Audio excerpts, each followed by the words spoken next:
The Illusion Cocktail was one of Midori's 3 big hitters in the 1990s and 2000s. It was a basic 4-ingredient cocktail, a little bit sweet, a little bit unbalanced, but it did sell. However, I think with a few little tweaks, we can really start to have some fun with this cocktail again. So that original recipe, which I will put the spec at the end of this video, essentially just vodka, triple sec, Midori, and pineapple juice, no citrus to balance. So you see what I'm saying, a few little tweaks, and this will actually work wonders. So plain vodka, we're not going to sort of take this cocktail away from vodka. We're just going to kind of combine 2 ingredients into one. And that is your plain vodka and your triple sec. You don't, in this day and age, you don't need both because there's so many different vodkas that actually really do have like a really nice citrus for it, whether you're going for orange, lemon, lime. This one from Dutch Barn combines all of those. I call this my St. Clement's vodka. This is really this Mediterranean citrus, and it really does power through of orange notes, of citrus notes. You just don't need an orange liqueur or triple sec when you're using this. So we're going for a 60 ml double bubble, 2 ounces of the Mediterranean vodka. Now, as I've stated, we don't need the triple sec. So that kind of does allow you to add another liqueur and take it in a slightly different direction. And what really goes well with melon in citrus notes is apple liqueur. I've not really tried the other sort of Briatet and those other liqueurs like this. Also, I would say this is leaps and bounds above apple sours, all right? It's just like an authentic apple. So I'm not saying Giffard is the best. I'm just saying it's 10 times better than apple sours. So 15 ml. Now the Midori's coming out to play, and I've heard this a little bit recently. I've never heard of Midori before, and it has died off. It used to be huge, like back in the 90s and 2000s. Absolutely huge. But this day and age, it's like, don't know, what's that? It's essentially Japanese melon liqueur. Been around for donkey's years. Really super vibrant. Actually tastes really, really good. A little bit sweet, but no sweeter than any other liqueur. You know, so we're actually going for 22.5 ml, 3/4 of an ounce. And I tell you what, we will have a little competition here. If you can dive down into the comments and name the 3 big hitters from Midori in the 90s, I will give you some leeway and allow a 4th one. However, the 4th one I'm thinking of wasn't actually Midori's cocktail. It was just a very big, very well-known cocktail that used Midori. And a lot of you late, 30s, 40s, you will definitely know this cocktail. And we are going to balance this cocktail out with some citrus juice. I do believe that was severely lacking in the original recipe. I've got Boiron's lime juice here. And as I always say these days, look, if you're in the UK, we are lucky in the UK, but if you've got products like this available, why would you ever buy fresh limes? It just doesn't make sense because A, this is cheaper, B, it tastes better, and C, if you're going to come at me and go, fresh is always best. Look, I don't know what you've got available around the world, but right here in the UK, I'm willing to back myself. If I had you in for a blind tasting, I'm pretty damn confident you would pick this or another product over fresh. I've done it plenty of times and no one has ever picked fresh. I could go into the whole science of why you don't pick the fresh in a blind tasting, but I'll just leave you hanging with that. Anyway, lime juice, 15 ml, half an ounce. That's probably riled up some ego tenders right about now, isn't it? Now we're going for a bit of a Boiron love in here because I'm actually going to swap the pineapple juice to pineapple puree. And I have sort of explained puree over 100% fresh juice before.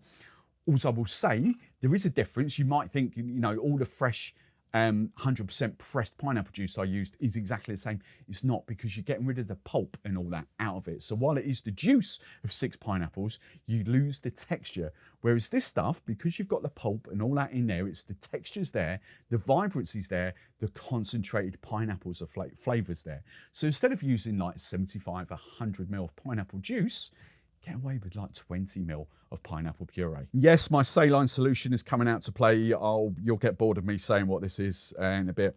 20 grams of this Cornish sea salt, 20 grams of salt to 80 grams of water. It gives you a 20% saline solution, 5 drops. All right, 1, 2, 3, 4, 5.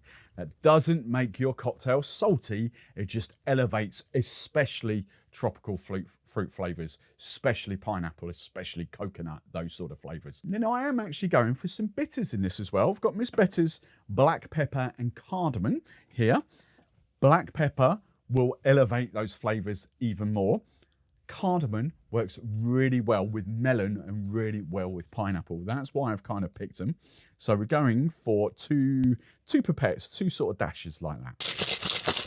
Single strain that into a small highball. This is actually about 12 3/4 ounces. That'll be about the perfect size for this cocktail. Then keeping the garnish a little bit basic, a couple of sprigs of mint, and a dried watermelon from Frona. Now, just a reminder, if you like my style of cocktails, I've got a free PDF ebook, which you can download, where I show you how to riff up 10 of my favorite cocktails.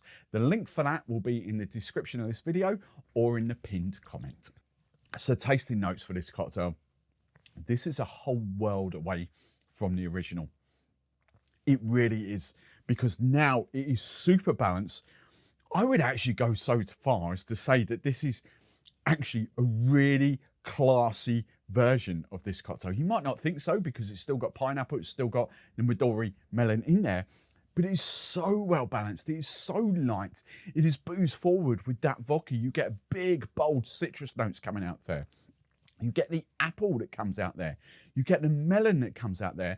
And you get this real sort of fruity burst of pineapple without being a long pineapple drink. Remember, you've lost nearly sort of 70 ml of pineapple juice. The bitters do wonders in there. The cardamom really plays well with the pineapple.